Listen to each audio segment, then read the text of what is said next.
Twelve twenty में आपने UPSC clear किया है, क्रैक किया है, कितनी खुशी है, क्या कहना है? जी, डेफ़िनेटली बहुत ही बड़ा और मैजिकल मोमेंट है मेरे और मेरे फैमिली दोनों के लिए, क्योंकि जब हम तैयारी स्टार्ट करते हैं तो हम ये कभी सोचते नहीं हैं कि हमारे लिए लिस्ट में आना ही बहुत बड़ी बात होती है। लेकिन टॉप 20 में आना तो एक बहुत ही बड़ा मोमेंट है मेरे लिए। कितने घंटे पढ़ाई करते थे आप? किस तरीके से रहा? मैं कोशिश करती थी कि मैं 8 से 9 घंटे ऑन एन एवरेज रोज़ पढूँ। I think number of hours से ज़्यादा हम कितने कंसिस्टेंट हैं, डिसिप्लिन्ड हैं, रोज़ हम पढ़ पा रहे हैं कि नहीं वो इम्पोर्टेंट होता है। कभी-कभी हम सिर्फ़ 2-3 घंटे पढ़ पाते हैं, लेकिन किसी दिन हम 10-12 घंटे भी पढ़ पाते हैं। तो आई थिंक रोज़ पढ़ना बहुत इम्पोर्टेंट है कंपेयर्ड टू कितने घंटे पढ़ना। मैम, शुरुआती शिक्षा कहाँ पर हुई और किस तरह से आपने इस यूपीएससी की लाइन को चुना, उसके बारे में थोड़ा सा? अ, क्योंकि हम लोग प्रयागराज इलाहाबाद से बिलॉन्ग करते हैं, तो मेरी स्कूल की शिक्षा वहीं से कंप्लीट हुई है 10th और 12th दोनों। उसके बाद मैंने बीकॉम ऑनर्स परस्यू किया, दिल्ली यूनिवर्सिटी के खालसा कॉलेज से। उसके बाद मैंने कॉर्पोरेट जॉब करी 8 महीने और 2021 से मैं तैयारी कर रही हूँ।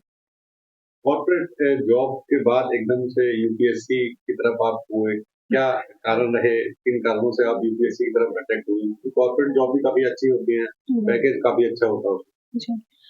ऑल्दो कॉर्पोरेट में भी बहुत ही ल्यूक्रेटिव अपॉर्च्युनिटीज़ रहती हैं, लेकिन मुझे लगता है जो एक चीज़ मिसिंग होती है, जो कि यूपीएससी और सिविल सर्विसेज़ प्रोवाइड करता है, वो है अपनी सोसाइटी में इम्पैक्ट क्रिएट करना, लोगों की लाइफ़्स को ट्रांसफ़ॉर्म करना और अपने देश का गौरव बढ़ाना और कंट्रीब्यूट करना नेशन बिल्डिंग में। तो वो एक प्लेटफ़ॉर्म सिविल सर्विसेज़ देता है। मैम, जिस तरह से आपने अभी बताया था कि 2021 में आपने पहला अटेम्प्ट दिया, उसमें 2022 में मैंने जी। 2022 में आपने पहला अटेम्प्ट दिया, आपका प्री भी नहीं निकल पाया, तो किस तरह से वो डिमोटिवेट पल था या मोटिवेट पल था, उसको लेके फिर आपने दोबारा से तैयारी की और इतना अच्छा रैंक हासिल किया? जी। अ, ऑल्दो मैंने 2021 से मतलब 1 साल पहले से ही तैयारी स्टार्ट कर दी थी, तो मैं बहुत कॉन्फिडेंट थी अपने पहले अटेम्प्ट को लेके कि एटलीस्ट प्रीलिम्स तो हो जाएगा। लेकिन जब वो नहीं हुआ तो वो एक ऑफ कोर्स एक सेटबैक तो था, लेकिन वो एक अपॉर्च्युनिटी थी कि मैं अपनी कमियों को देख सकूँ और अगले आने वाले अटेम्प्ट के लिए इम्प्रूव कर सकूँ।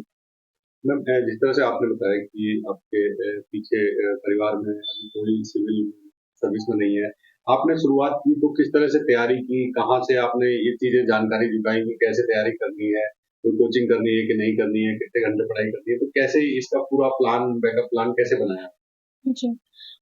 आई थिंक हम सोशल मीडिया की एज में रहते हैं जहाँ पे सभी कुछ यूट्यूब पे और डिफरेंट सोशल मीडिया हैंडल्स पे अवेलेबल होता है और आजकल के जो रैंक होल्डर्स हैं वो अपने सोर्सेज अपने टेलीग्राम चैनल्स वगैरह पे अपने ब्लॉग्स पे लिस्ट करते हैं।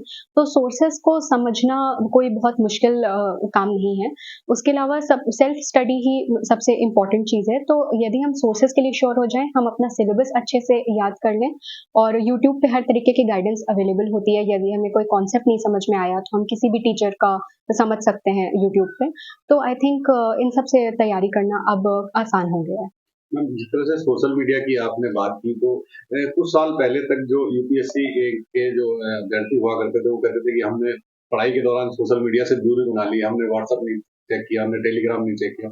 आपने बताया कि आपने सोशल मीडिया का इस तरह से मतलब यूज किया कि उसको पॉजिटिव वे में है। तो जो जनरेशन है, जो तैयारी कर रही है, वो कहीं न कहीं जो मोबाइल और सोशल मीडिया में फँस जाती है, तो वो किस तरह से उसका लाभ उठा सकते हैं, वो थोड़ा-सा?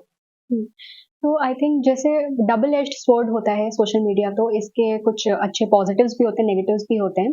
किसी भी चीज़ का एक्सेस या एडिक्शन बुरा होता है और उसमें सोशल मीडिया भी आता है। अगर हम अपने कीमती वक़्त बहुत टाइम तक किसी भी सोशल मीडिया हैंडल पे लगा रहे हैं, तो वो हमारे लिए फ्रूटफुल नहीं होगा। तो आई थिंक हम बेसिक सोर्सेज़ और जो गाइडेंस है वो ले लें और अपना पढ़ाई का एक टाइम सेट करें और जब हमारे गोल्स या टारगेट्स कंप्लीट हो जाएँ, उसके बाद हम पूरे दिन की जो रूटीन है उसको ब्रेक करने के लिए और थोड़ी देर के लिए अपने को टाइम दें सोशल मीडिया के लिए, तो वो एक इफ़ेक्टिव तरीका है यूज़ करने का। तो तैयारी के दौरान क्या-क्या आपने सब्जेक्ट लिए थे और किस तरह से पढ़ाई का रूटीन था? क्या घंटे तय किए गए थे या अनलिमिटेड तरीके से पढ़ाई करते थे? मेरा ऑप्शनल सब्जेक्ट सोशियोलॉजी था और जैसे मैं कहूँगी कि नंबर ऑफ आवर्स ऑल्दो मैं कोशिश करती थी कि 8 से 9 घंटे ऑन एन एवरेज रोज़ मेरा पैन आउट हो जाए।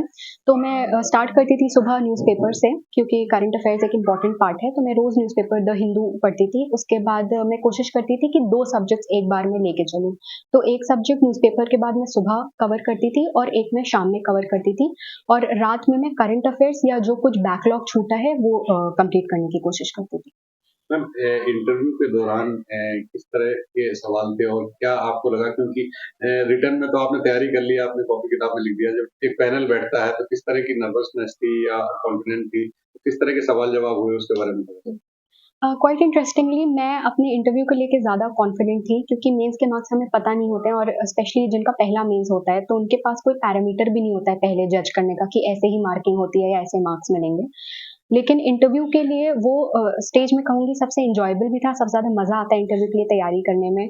तो मैंने मॉक इंटरव्यूज़ दिए, उसमें जो मेरी गलतियाँ हुई उससे सुधारा खुद को, और 2 न्यूज़पेपर्स इंडियन एक्सप्रेस और द हिंदू रेफ़र किए।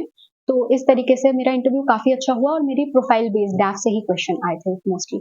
मैम, जो अब जो बच्चे यूपीएससी की तैयारी कर रहे हैं या और सिविल सर्विसेज की तैयारी कर रहे हैं, उनके लिए क्या संदेश है? मेरा ये 2 मैसेजेस होंगे कि सबसे पहले तो उनको खुद पे भरोसा होना चाहिए, सेल्फ बिलीफ होना चाहिए, क्योंकि अगर हम खुद पे ही कॉन्फिडेंस नहीं रखेंगे, तो हम दुनिया को नहीं ये प्रूव कर सकते कि हम में कैपेबिलिटी है क्लियर करने की। और दूसरा कि हमें ऑनेस्ट रहना है खुद से, कि कभी-कभी हमें लगता है कि हमने 10 घंटे पढ़ाई कर ली, लेकिन वो बहुत इफ़ेक्टिव पढ़ाई नहीं होती है, कि हमारे दिमाग में ज़्यादा कुछ नहीं जाता है। तो हमें बहुत ऑनेस्ट रहना है खुद से कि इतनी हमारी तैयारी हो गई है और यहाँ पे हमारी कमी है जो हमें इम्प्रूव करना चाहिए। तो यही 2 मैसेज हैं।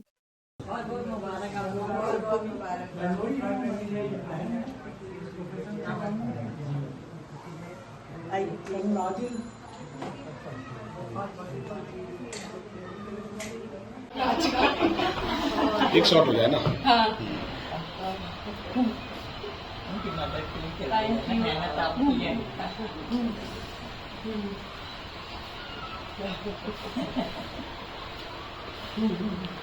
आप भी तो कर रहे हैं। हाँ, ये बात तो है।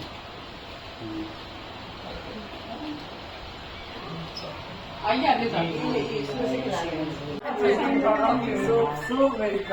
मिठाई